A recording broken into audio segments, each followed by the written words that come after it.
Welcome everyone, and thanks for joining us on this exclusive talk on Bath Fashion Museum's world-class collection celebrating Sustainable Fashion Week. Now, we are literally just across the road from the Roman baths in this UNESCO World Heritage Site, but today we're here to talk about something else extraordinary that you can find here, and that is, of course, this incredible collection at Bath's Fashion Museum. Some 100,000 objects in the Fashion Museum collection of historic fashionable clothes.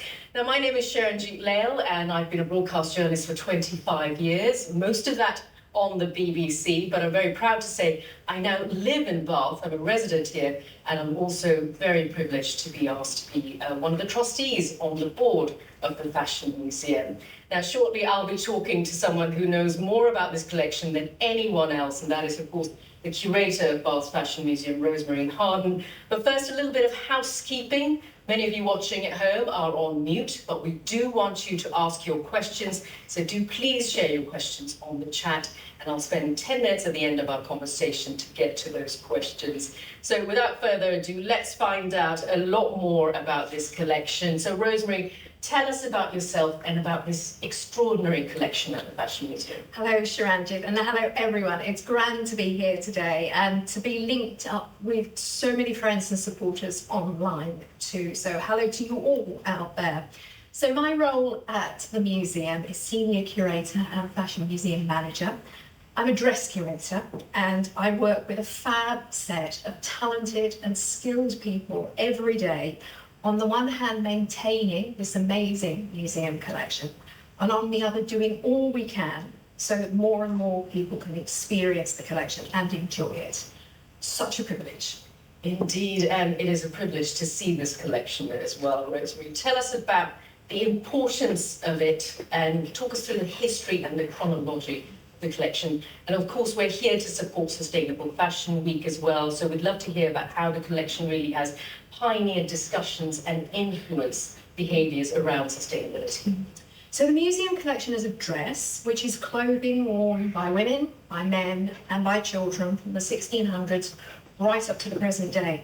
And on the right here on the screen, you can see one of our very earliest pieces. It's a woman's waistcoat from about 1615. And on the left, you can see how it might have been worn beneath a sleeveless gown. And the waistcoat in this portrait that Lady Scudamore is wearing is different from our star-embroidered waistcoat, but it's similar in that it's black work embroidery, which is embroidery done in black thread on a linen ground. Now, the museum collection is owned by Bath and North East Somerset Council, and it came here 60 years ago.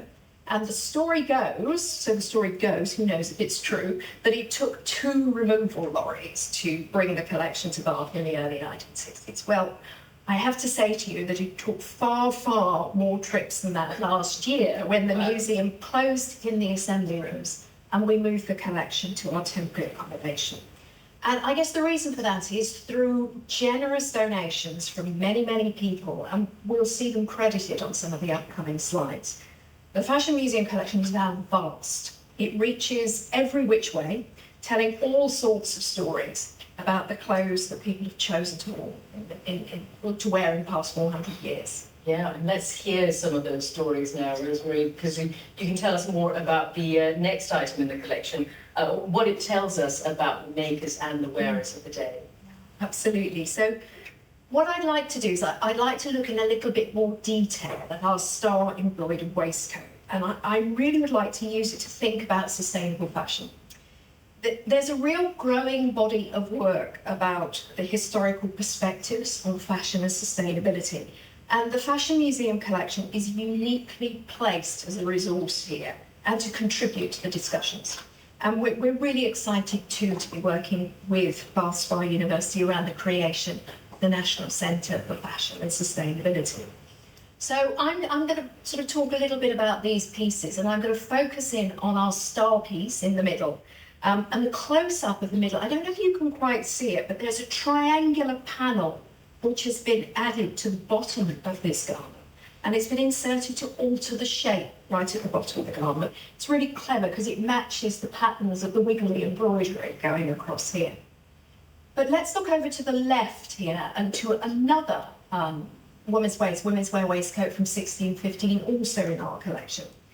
Similar styles, similar type of garment, but here we've got two whopping great insertions at the back, which really dramatically alter the size of the garment. But I think the thing to say here is this was absolutely normal practice. People in the 17th century expected to alter garments, to change size and to change shape. And the key here, I think, is sewing and stitching. And to that end, I've popped a slide up here right on the right. Beautiful, beautiful embroidery, colourful embroidery, I think very proficient embroidery. But where I'd like everybody to focus in is that stitching, the seam there on the left. I don't know if people can see, but it's quite rough stitching. And I think that's really, really quite interesting. And I think there's a message direct to us from the 17th century. You know, let things out, take things in, alter things, mend things, darn, patch. But do not be put off by the tyranny of perceived perfection. You know, this is not all about sewing a fine seam. You know, the stitching has to be neat and perfect. It certainly isn't here. So I think the thing is, alter your clothes, mend your clothes. Even if you think you can't sew, I bet you can. Absolutely. I thought as well that, you know, that little detail on the right hand is a detail from this one of our much loved and very much exhibited pieces. And I think our guests here today, and indeed worldwide, would like to see one of the Fashion Museum's much loved objects or exhibits. And here it is in all of its glory. Wow. And certainly you can't see the seams that were slightly imperfect there. Now, that was the 17th century. And can you talk us through the next century now and really highlight the materials and the manufacturing processes that are taking us down this incredibly important path for the circular economy? Yeah, absolutely, yes. You know, we moved from the 17th century to the 18th century and had a different practice in dress. But another one which I think we can cast as sustainable fashion, and it's the practice of reusing dress fabrics. And I'm going to tell a little story here, because in the 1990s at the museum, we asked an expert, Natalie Rothstein, to date our 18th century silks. And one of the silk dresses I got out for her on that day had a dark coloured ground. And actually, that's the detail of it up on the left there. And I can remember it as if it was yesterday. Natalie was so excited about this silk because silks with dark coloured grounds are really, really rare. And there we are, we have one in the collection. And it reminded Natalie of this painting, which is the painting that you can see here on the right. The painting is called The Declaration of Love by Jean-François de Troyes, and it dates from 1731. But never mind the declaration in the middle. What Natalie was interested in is the woman on the right, who's wearing a flowing, dark-coloured, grounded silk gown. It's distinctive, it's super, super fashionable for that date. It's a style called a sac-bag, where the garment flows from pleats at the top of the shoulder. But the thing was, this didn't all quite line up, because the actual dress made of the dark-coloured silk, which you can see here on the left, no way did it have the same shape as the fashions of the time when it was woven, like the sack that we saw in the previous painting. Rather, it looked much more like the shape of the fashions at the end of the 18th century, which we can see in this painting on the right. And this dates to, I think it's 1789. So it's got a round front and it's got a waistline at the natural level. So I think what we have in our dress at the Fashion Museum, we've got a 1730s stroke 1740s silk, used again in a 1780s stroke 1790s style. So silk was really, really costly in the 18th century. So rather than discard the fabric once the dress had passed from fashion, it was unpicked and used again. And here we've got, you know, there's 50 years difference here. So I think that the Fashion Museum collection can show us the dress fabric was reused, it was made over. This was normal practice. Yeah. Amazing practice as well, I should say, something that doesn't often happen today, but really should. It really is true to say that the collection teaches us that remaking and made over fabrics and clothes are part of normal practice. Absolutely, absolutely. And we've got another couple of 18th century dresses here from the museum collection. just to underline that point, that it was normal to reuse fabric. In fact, of the 112 18th century dresses that we have in the collection, I think it's fair to say that the majority, if not all of them, have been made over. And these two dresses, made of silk, which was originally designed and woven in the 1740s. This kind of botanical design was very 1740s. But the fabric in both of these dresses has been remade in different styles. So on the left, a style which is variously known as the English style or en furrow in the 1760s. And on the right, really similar to that round bodice that we've seen earlier, so into the 1780s.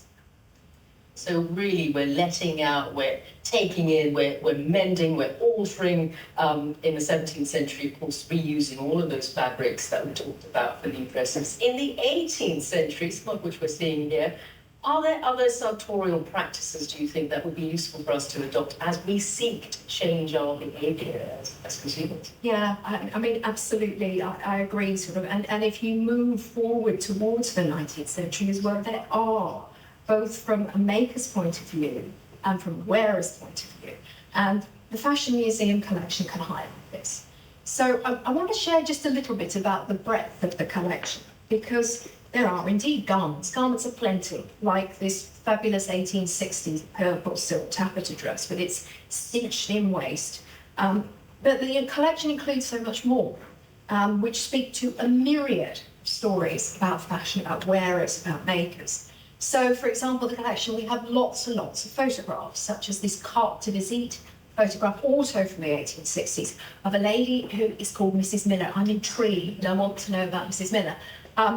But you know, this is a real life, a lived life experience there that we can see in the carte de visite. And on the right-hand side, this is a fashion plate. Fashion plates were like the forerunners of fashion magazines. So this was the ideal for fashion in the 1860s. And you can see here that all of them have got these really, really, you know, narrow waists. So the same look you can see in several different media. And on the one hand, Mrs. Miller, there's the wearer, but there on the fashion plate, the industry telling us what to do.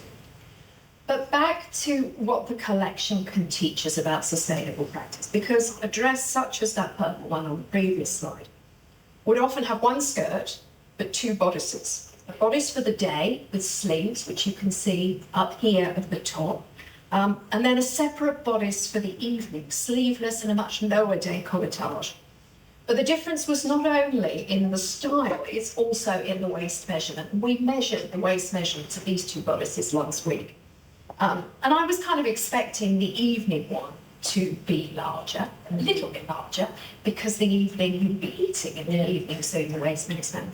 But actually, the waist measurement on the day is 77 centimetres, and the evening is 85 centimetres. So that's quite a difference between those two bodices. It's a big meal. But I think that the sustainable fashion point here is that the bodices could be worn with the same skirt. So you've got really a capsule wardrobe, predating Donna Karan by about 150 years at least. And that, I guess, that component element and approach to dress extended to separate collars and cuffs. Here we've got a set of sleeve ends on the right with a frilly bit at the bottom where you can see it, but a plain bit at the top. We've got a cuff on the left and a little, they're variously known as fronts or chemisettes, so it would have been worn, I suppose, you know, to keep the gap modest. And all of these garments might have been placed or loosely stitched or in some cases pinned to undergarments and removed not only to change a look, but also to save an outer garment from soiling, because these were typically made of cotton, they're much, much easier to lord. And I think, you know, just thinking about sort of sustainability and our practice today, how we can look to the past, I'd really like to make a shout out to the laundresses of the past. You know, the people who were washing and pressing garments, the people who were setting pleats, for example. You know, really, really important skills. And ones that I think we can add to our list of lessons, historical perspectives on sustainable fashion. And there's one more example from the 19th century that I think I'd like to share with everybody before we leave the 19th century. And this is the practice of trimming garments or trimming accessories.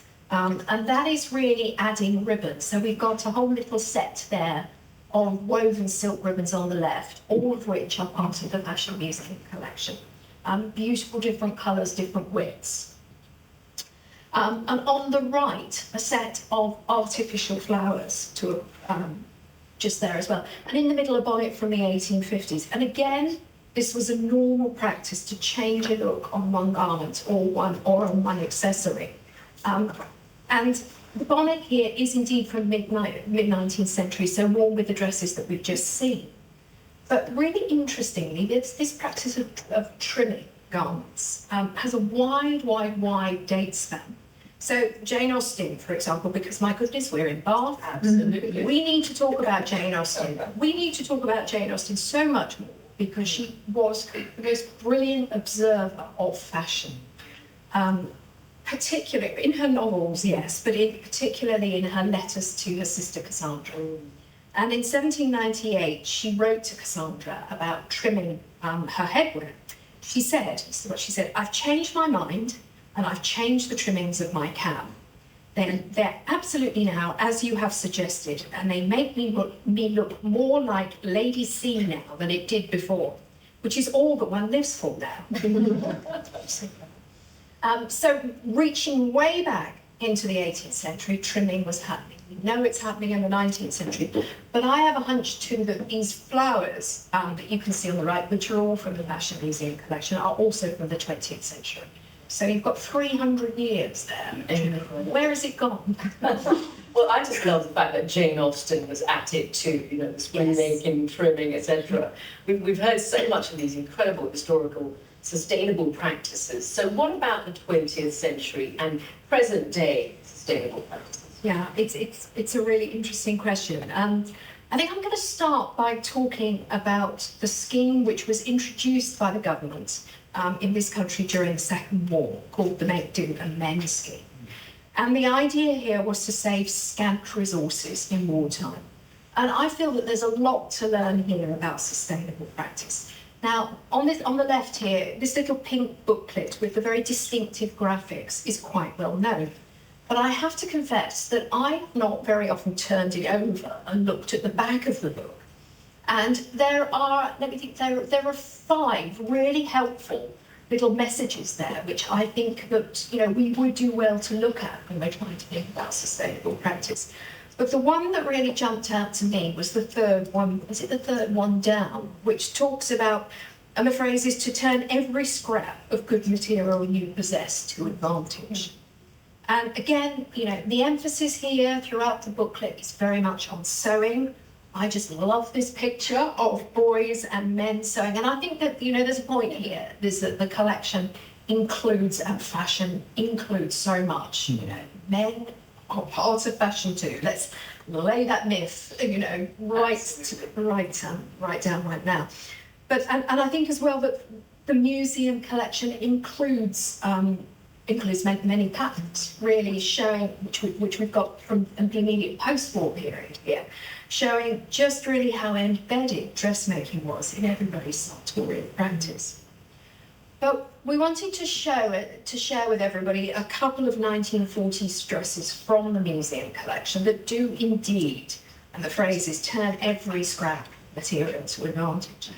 Because on the left, there's a dress that Lillian Baker made from a blackout curtains and from an old eiderdown to wear when she went with her friend, as they were blackout and sunshine, to a V-Day party in Priddy up on the Mendips to celebrate the end of the Second World War. And on the right, with a really lovely detail here, so you can really zoom into the back of the bodice of the dress, is a patchwork dress made by Janet Took. Now, Janet was not only a violinist, and she wore this dress to give recitals, but she was also an artist. And I think you can see that in her colour matching, and how she combined all these tiny, weeny scraps of fabric into a harmonious whole, and a really stylish garment.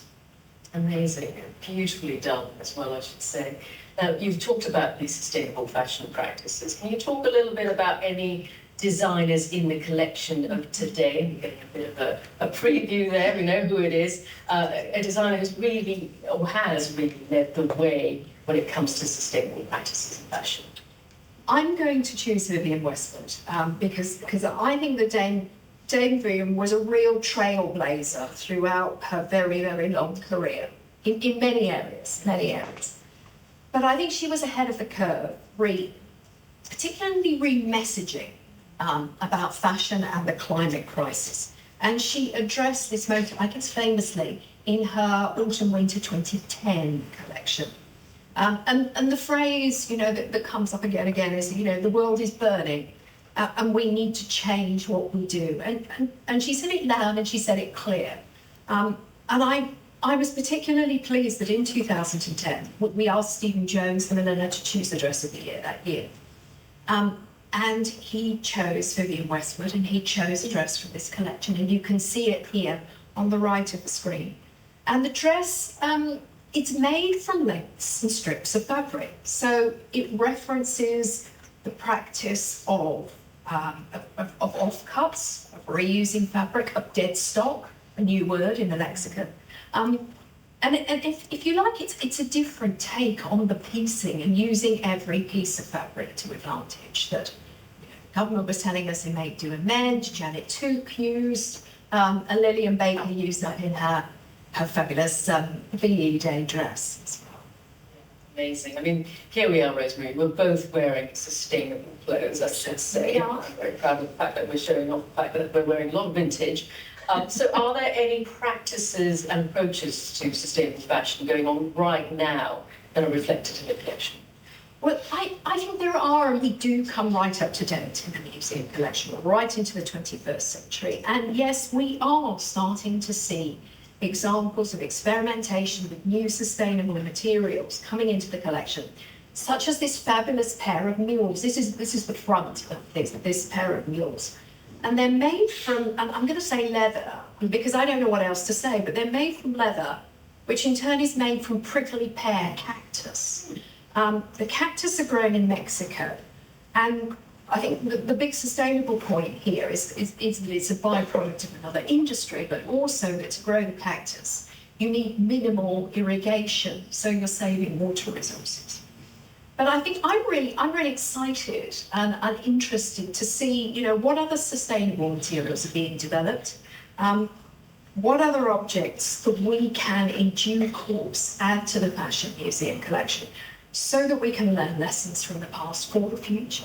Yeah, and those lessons are really crucial, aren't they? So bringing us to present day, can you talk about an item that has a recent focus on sustainability in the collection?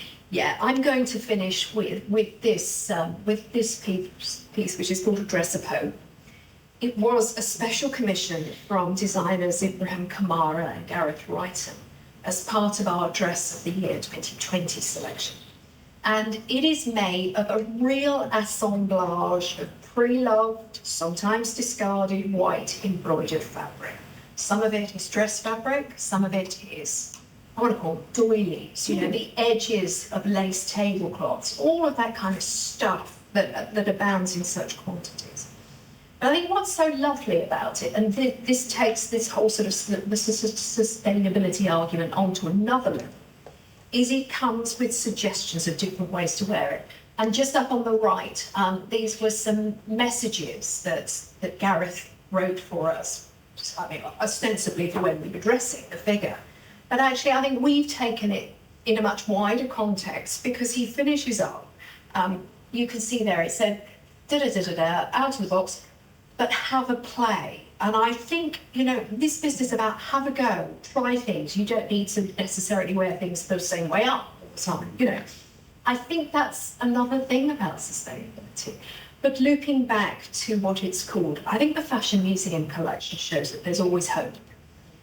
It's an active museum collection, it never ever stands still. And it's an active collection from which we can all learn. There are fashion practices in the past of which we've lost sight today in our busy day-to-day lives. But the evidence is all here in this fabulous museum collection. by reconnecting with those sustainable fashion habits and tropes from the past, maybe we can give ourselves permission to make different choices about the clothes we wear now and in the future. To be a little bit more playful about it as well. How extraordinary. Well, thank you so much, Rosemary. This has been an incredible conversation. You've talked us through these incredible outfits that you can see at the Fashion Museum. It's been such a wonderful journey through the centuries with you. But before we open up to online questions, tell us a little bit about the future of the Fashion Museum, because for many of us here in Bath, we know that it's currently closed, but it's pending a major transformation. Major transformation indeed, yes, we are so excited. The Fashion Museum will open on the site of the old post office, right in the centre of Bath, and it's a key part of the Council's Milson Quarter Fashion District development. The museum is going to champion designers, makers, manufacturers and wearers. It's going to celebrate the diversity and the complexity of fashion, and also the joy and the playfulness of all things fashion. What we want to do, I guess, is really to make the collection accessible to the widest possible audience. And we're going to be working with partners across the city to ensure that the museum is a vital part of the local community and also the local creative economy. We're calling the transformation Refashioning Bath, and it will comprise 2 sister sites. There'll be the new Fashion Museum in the city centre and a fashion collection archive, which will be located at Bath University's Locksbrook Road campus. So hugely ambitious, hugely exciting. I think it's fair to say it's still too early to pin us down and to say absolutely when, but we're thinking 2028. We're working on design plans now, and we should have more to share in the new year. We're also going to be launching a Fashion Without Walls programme, which is going to be a series of talks, events, workshops, really to keep everybody engaged while we have no galleries. So what I would say to everybody is, if you haven't done so already, please do sign up to our newsletter on our website so that you're the first to hear about this programme. Yeah, absolutely. And I should say that website is www.fashionmuseum.co.uk. So please go and sign up and learn all about what's going on with the collection. And now many of you watching at home, you've sent us your questions. I'm going to get to them now. So let's have a look at some of these incredible questions. You've all been a great audience listening in. And again, we've learned so much from Rosemary today. So let's have a look at these questions. Wow. Okay. Somebody anonymous says, amazing jacket. Lots of amazing jackets. I'm not sure which one. How long do you think it took to embroider to be the first one? My goodness, absolutely no idea. Absolutely no idea. But what I would say about it is, I think the jackets that we showed, and we showed 3, but we only showed the bangs one, so let's not really count that. Let's think about the star one, and then let's think about the colourful one. I think you're looking at 2 sets of fashion makers. I think that potentially the star one, this is somebody who is deeply skilled, but maybe not a professional. So I think it's really interesting to see that, to know that that's in the collection. The other one, the colourful one, I think, it's really interesting, that colourful one, because there are several versions of that same pattern. There's one, the one that is most similar is the Borough collection in Glasgow. But there is also one which is called the Margaret Leighton jacket, where Margaret Leighton was the wearer, and there's a portrait of her, and that's in the V&A collection. All of them are the same pattern, roughly. So all of them would have been taken from embroidery pattern books. It is highly likely that those may have been made in professional workshops as well. So I've not answered that question at all, because I have no idea how long it would have taken. But I think you've got two different systems there. Amazing that it's somebody who's unskilled, as you say, but with so much talent. Completely. Yeah. But again, thinking about our star embroidered one, it was part of what people did. People could embroider. People would expect to learn how to embroider. So, what a useful skill. We should have it today. we need to do this.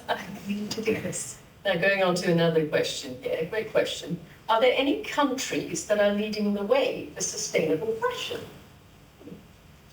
Again, you see, I'm going to say I don't know to absolutely every single one of these questions. I think it's interesting to see what's coming through a lot of the collections as well.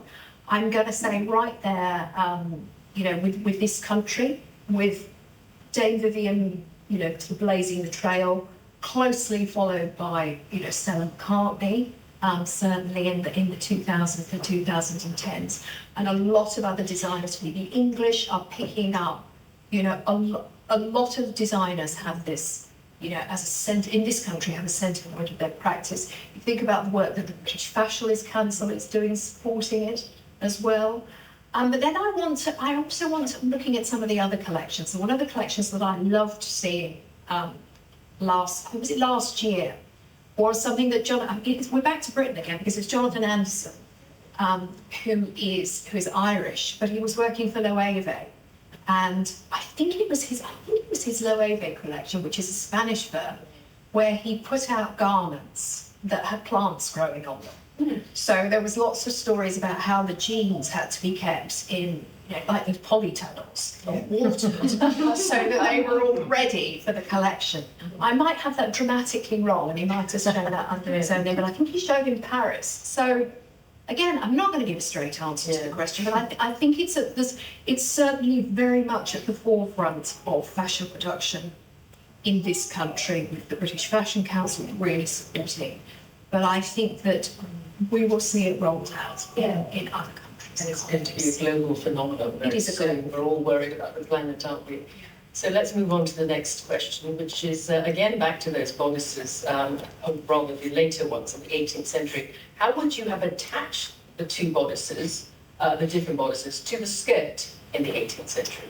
I think what you might have done is you would either have used ties or pins. And I think the use, I referenced the use of pins with those little chemisettes and things like that. In fact, pins were much more often used in the 18th century and in the 17th century. So, if you saw Lady Scudamore there, she, it's not unlikely that she might have had the jacket pinned to some kind of undergarment. In terms of her skirt, it might have been tied, she might have had a tie over the top, because you have that little kind of peplum effect, which is what the triangular panels were doing. Again, something might have been tied around there as well. So what I would say is sort of 17th century and 18th century, forms of attachment are going to be pins and ties and loops and big hooks and eyes, really, really. So you get those into the 19th century as well. Extraordinary. Love to see those books being exhibited as well. Another great question, this is from Emma D. Does the museum have any examples of working class clothes that have survived a tough life? And if so, is there any evidence that clothing was passed on from employer to servant? Really, really interesting question. Really interesting question. And it comes up sort of time and time again, the sort of, what are the social levels of clothing that are exhibited actually in the collection. And I think there's no straight and easy answer. Again, as with some of the silk dresses that I've shown, I think they were costly. When they were first commissioned, when they were first made, they would have been people of means who could afford to wear them and have the opportunity to wear them. But again, part of this sort of remaking story is that clothes were passed on. There was a really active market in second-hand clothing in the 18th century as well. So clothes would be repurposed in the sense of sort of second-hand. Clothes were also, when they were valuable, they were left in wills to servants as well, because they were prized pieces of money, prized possessions. But looping back to the question of, do we have, I suppose, more serviceable dress? We don't know if it's working class dress, because so often we don't know who wore the things. But I'm thinking of one great. There is one fantastic greatcoat that we have, which is from the 18th century, which is really, really difficult to exhibit because, basically, high technical word is knackered. It's really difficult to make it stand up as it is. But by all of the work that we're doing on kind of, photography and being able to get into the insides of clothes and doing 360 degrees views of things, we can start to share some of those garments that, shall we say, are a little worse for wear, because they're pre-loved, because they've been worn and worn and worn and worn. So we'll start to kind of rebalance this perception that the museum collection is only about really expensive dress. Yeah. And amazing to think about all the stories a garment like that could hold, and just imagine when you go and see the collection. Now, we've got a few more minutes, but I'm just going to go push against a couple of really great questions here. One by Robin Rustad. The Plymouth Pattishant Museum, formerly the Plymouth Plantation in Massachusetts in the United States, did a reproduction of the Margaret Leighton jacket for a pattern much like it. There is information about the project online. Could look it up for some estimates of the embroidery time. So that's a very nice little bit of feedback. Thank you for that, Robin. Thank That's you. amazing. This is another quick one. Do you have a more modern example of a sustainable fashion designer that you would suggest more people should take inspiration from? I mean, you mentioned obviously Vivan West. Are there others? I think, look at, I tell you a good place to look at as well, and look at the New Gen scheme that the British Fashion Council has been spearheading for the past 30 years. And the modern cohorts of folk who are coming through there, because I think everybody is adopting sort of sustainability in their practice. I mentioned Phoebe English. She's part of an exhibition of the New Gen designers, which is currently at the Design Museum in London. We've lent one of our pieces to that exhibition as well. But I think probably, everybody, this is something which has got to be at the top of every fashion designer's agenda. And I think there's an interesting kind of time lag point here as well, because we have the dress of the year, which is the way that we update the collection every year. So there is always something from the most, I'm going to say from the current year. We're kind of a year in advance. We've got 2022, we haven't got 2023 yet. But in terms of the rest of the donations, and I referenced at the beginning that the collection is made up of donations from hundreds and hundreds of generous people. What we've noticed is that there's kind of a time lag. So what we're being offered now is lots and lots of dress. We've just tipped over actually from the 80s into the 90s. But at the moment, we're not being offered things from the noughties and from the teens and into the 20s. So there's a kind of 30-year time lag. So what I would say to that person is ask me in 30 years' time. Brilliant. And certainly 2028 is a year we're looking forward to with bated breath. I might end with one last question, because we've got 2 minutes. Juliet Penny asked a great question here online. Have you got any other sustainable examples of the newer fibres, other than the cactus leather, in the museum? And I know, I'm wearing a top that's supposed to be recycled plastic, so I know there's lots of others out there. Well, that's very interesting, because we do have a pair of shoes which is made of recycled plastic, specifically recycled plastic bottles. And actually, Sharanjit, they are exactly the same colour as your lovely top. Right. This is made by, it's actually the same firm, the same shoemaker, Beyond Skin, the clue's in the name, who gifted us a pair of these high platform shoes.